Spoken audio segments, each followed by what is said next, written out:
మాజీ సీఎం కేసీఆర్ పై ఫైర్ అయ్యారు రాష్ట్ర మంత్రి కోమటిరెడ్డి వెంకటరెడ్డి. కాంగ్రెస్ ని టచ్ చేస్తే హైదరాబాద్ లో బీఆర్ఎస్ పార్టీ ఆఫీస్ పునాదులు లేకుండా చేస్తామని వార్నింగ్ ఇచ్చారు.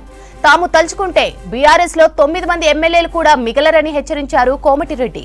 కవిత జైలుకు పోయినా కేసీఆర్ కు బుద్ధి రాలేదని విమర్శించారు. నల్గొండ ప్రభుత్వ ఆసుపత్రిని ఆకస్మిక తనిఖీలు చేశారు మంత్రి. తర్వాత శ్రీరామనవమి వేడుకల్లో పాల్గొన్నారు. మాజీ సీఎం కేసీఆర్ పై ఫైర్ అయ్యారు రాష్ట్ర మంత్రి కోమటిరెడ్డి వెంకటరెడ్డి. కాంగ్రెస్ ని టచ్ చేస్తే హైదరాబాద్ లో బీఆర్ఎస్ పార్టీ ఆఫీస్ పునాదులు లేకుండా చేస్తామని వార్నింగ్ ఇచ్చారు.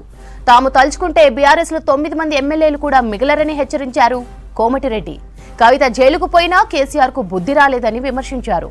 నల్గొండ ప్రభుత్వ ఆసుపత్రిని ఆకస్మిక తనిఖీలు చేశారు మంత్రి. తర్వాత శ్రీరామనవమి వేడుకల్లో పాల్గొన్నారు. గవర్నమెంట్ హాస్పిటల్ ఉన్నా నీకు గైనకాలజిస్ట్ వాడు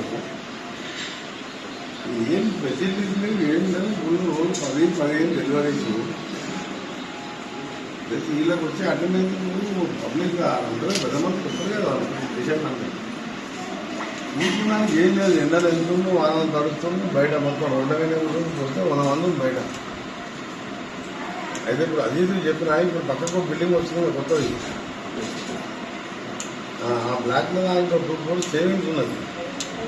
ఆ ప్లాను ఇవాళ శ్రీరామనవమి ఇవాళ రేపు ప్లాన్ తీసుకొని మీ దగ్గరికి వచ్చి ఒక 35-70 ఆలో కూడా కట్టి 4 లేడీస్ 4 జెంట్స్ బాత్రూమ్ కట్టేసి మంచి ఐరోపీ చేసి మొత్తం అంత ఫాస్ట్గా 1 month కంప్లీట్ చేయమని చెప్తున్నా. ఆ ప్లాన్ తీసుకొని వస్తాం, మీరు అప్రూవల్ ఇచ్చేయండి. బడ్జెట్ ఉన్నది 2-3 కోట్ల దాకా ఉన్నది. కానీ మనం వీటికి కడదాం, ఒక హాల్ కట్టి వాళ్ళు బెడ్ చేసుడు బాత్రూమ్స్ ఇవన్నీ కూడా వాళ్ళకు విండోస్ ఏసీ పెట్టి పైన ఫ్యాన్ పెట్టేసి సైడ్ కూలర్స్ పెట్టుకొని